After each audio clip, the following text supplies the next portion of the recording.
In this video, we're going to talk about drip torch fuel mixes and how to fill drip torches with these safety cans. So these are 5-gallon safety cans that are provided in the trailer. There's 3 blue ones for drip torch fuel, and there's 1 red one for gasoline for the pumps. But we're mostly just going to be talking about these blue drip torch cans. Blue is for kerosene, but it is also for other flammable fuels. In this case, we're using it for drip torch fuel.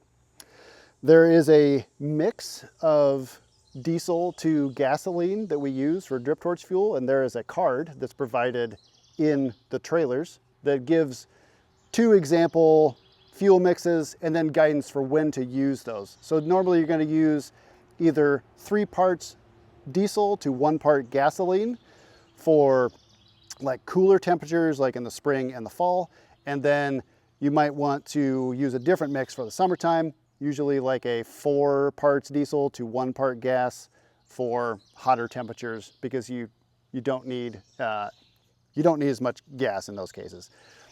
We mix diesel and gasoline together because diesel alone is kind of hard to burn, and so the gasoline, which is much more combustible, is there to actually light the diesel on fire, and that's how we light our prescribed fires in a lot of cases. The card gives the mixes, the proportions for diesel to gas, and if you are going to, which I highly recommend, if you're going to fill them at a pump station, it will give you how many gallons of diesel and gas to pump into the can. So these cans come with a funnel that can be detached. I'll just demonstrate how to do that. You just rotate it back, and then you can just pull it right out of there. And then it's a funnel with a hole in it. So to fill the can with fuel, you would take this funnel off, and then you'd open the valve and put your spout from the pump, the gas pump or the diesel pump directly in there, pump in the needed gallonage of fuel, and that's how you fill the can. And then you just stick this back on there. It can be a little fiddly. And this funnel makes filling the drip torches so much easier. So to fill the drip torch, we want to make sure again that we have our proper PPE on. We want to have safety glasses, gloves, pants, shirt, all the things that we covered in our drip torch video. So people don't like using these safety cans because they are awkward and weird, but there is a technique to it. So what I like to do is I want to put my thumb underneath the handle like that so that I can reach in here and I can actuate the valve to pour the fuel out. So I can pick this up like that, and then I can tip and I can fill like that.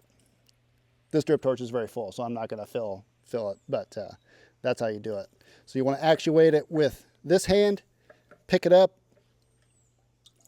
and pour. When you fill your drip torch, I already mentioned that this drip torch is very full, but you want to fill it up probably no more than 4/5 of the total volume. You want to make sure that you leave a good amount of air in there. If you fill it up all the way to the top, it's going to burble and overflow, and it might spout fuel out of the straw while you're using, out of the spout while you're using the drip torch. You don't want that. Just bring it up 3/4, 4/5, somewhere in that top. You just want to leave some air in the top of the drip torch, more than probably what you'd think. The fuel cans can get stored into the little cabinet here with the funnel on, so you don't have to take them off. You take the funnel off, fill the can, put the funnel back on, and then you can just put it right inside. Fits in there nicely. The thing I want to reiterate is please, please do not fill the fuel cans or the drip torches inside the trailer. Take the cans outside, fill them at the pump so you're getting the appropriate amount of fuel. Take the drip torches out, fill them from the cans so that you're not making a mess inside the trailer, because we want to try to keep these as nice as possible for as long as possible.